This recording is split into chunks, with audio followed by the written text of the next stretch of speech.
Yeah, it was difficult. 11 players in penalty spot. First half we did a little bit creativity for the sides. We didn't play with the wingers. Second half was better, and we had our chances, but unfortunately we could not score. A team like it's relegated and yeah, play to defend and waste time, and we missed to take the rhythm, especially in the first half. In the second half we tried. We had the chances for something we wanted to score, and yeah, we take that point. Still is in our hands, and next for the next games. Going into the game, we wanted to make it clear that we were aspiring to finish the season as strong as possible with performances and something that people can identify with, and lots of pride. And I think we delivered that today really well. And I thought it was an extension of, we had a bad day last week, but the 3 games leading up to it, I was delighted with the resilience and character for large spells that we were showing. And I think today was more of a complete version. So yeah, delighted for the fans and delighted for the players. Well, it's frustrating. Obviously, every point matters right now until the end. Frustrating to play a team like them. They don't even try to play. They're just wasting time the whole game. I don't even feel like they want to play the game or win the game. They're just sitting around. But it is what it is. We tried every way. Obviously, we had chances. We didn't score, but it is what it is. We didn't score, so we take the draw. We take 1 point, and we move forward. Very frustrating words there from Ruben Diaz. Can you relate to it?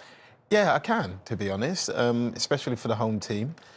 Like I said, there is low block, but that was a completely different sort of low block. They did it without basically playing a striker, and they just said, well, we're not going to try and attack that much or next to zero, and we're just going to stop you from scoring and frustrate you.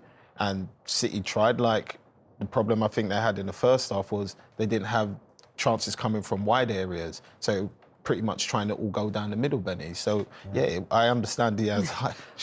But you can't blame them, can you? They're relegated. They didn't want to share that record, by the way, with Derby as the lowest points tally in the Premier League, which they don't share that record now.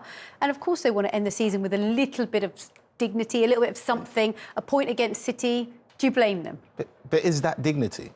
I wouldn't necessarily say that you're coming away from. Would you rather play and get absolutely hammered? Well, do you know, I think for Ruben Diaz as well, I think part of the frustration as well is that he would have watched them all season, not play like that, get relegated. Now they're relegated. Expecting to take 3 points, probably. Exactly. Now that hasn't happened because they've set up a low block. Which I see that point as well, but I mean, I get the low block, but that wasn't a low block. No. That was something totally different. That's not been seen all year, and I think it's fine playing your low block and defending the way you're defending, but still try and play the game and take the game to City when you do have those opportunities. And for a home team, I don't think they did. But it sounds like Ruben Diaz, doesn't he? Yeah, he does. Now they found a pity. Well, actually, City did have chances, though, didn't they? Marmoush hit the bar. They had a few chances, not too many, but this was probably one of the best chances. Yeah, and that's the thing. It's not even really a chance. I mean, he does really well because he reacts. He anticipates what's going to happen. His first touch is brilliant, and he just hits a clean strike. And it was just one of those days for Manchester City because he does everything right. The only thing he maybe can do is keep it down. But the fact his first touch is good, he hits it really early, and it's a great strike. And unfortunately, the one time they beat Aaron Ramsdale, he hits the bar. Yeah, and these were all the second half chances, so they had more in that second 45 minutes, Sean. Yeah, they did. I think Bernardo Hare's first touch isn't great, and then he has to shoot through a bunch of bodies, doesn't connect too well. And then they had a load from set pieces, and this was one of them. Didn't really get a good contact on that header. Ramsdale can get to that one, Benny, as well. So it was almost like huffing and puffing, but not really blowing that house down. And here I thought Haaland was going to shoot, but he does something different, surprisingly, which was brilliant. And then the players, instead of being on different lines, they're on the same line, so they both missed the ball.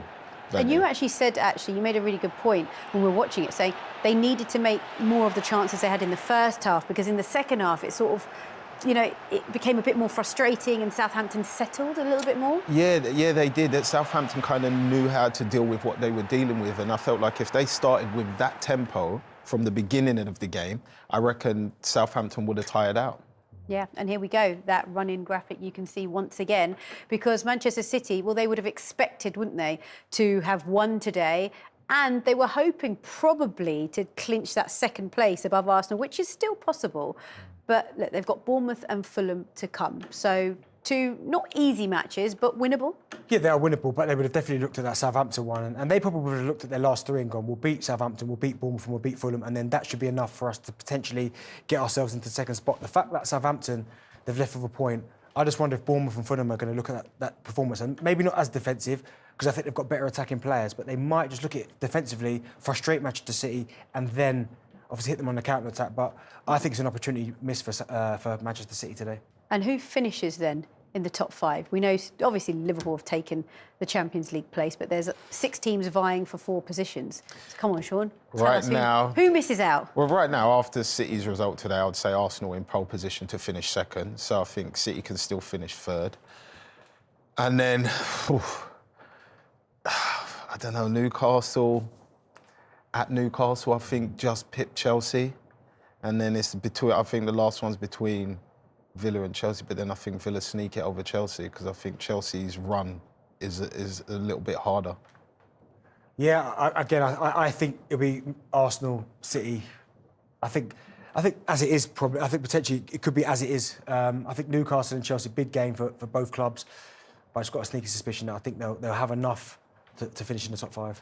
So from one end of the table to the other end, of course, Southampton, we know they've been relegated a few weeks ago, but they did put out a tweet, which was actually quite funny. We know that going into this, they didn't want to share this record with Derby as being the team with the lowest points tally in Premier League history. And they tweeted this because, of course, they're not. They got a point today. Sorry if we got your hopes up, Derby City official. That's quite funny, isn't it? It is quite funny. I mean, it's a bit cheeky. It's funny if it's cheeky. I'm surprised they're making any banner. They got 12 points. Yeah. I know. Well, you know, a couple of wins all season, exactly. You do think, though, I know that we're saying the style of play was really not great and you wouldn't want to see much of it in the Premier League, but had they have adopted a bit more of this style, they might have managed to stay up, potentially? I think they would have probably stayed up because they were too wide open for large parts of the season. And yeah, maybe not as defensive for the majority of it, but I don't think they would have been in certain games. It's only because Manchester City are one of the best teams in the league. That's why they had to be so defensive. But I think against lesser teams in the Premier League, they would have been defensively solid, but been able to kind of get on the attack as well and score goals, create opportunities. So I do think they would have looked at this and gone, trick missed.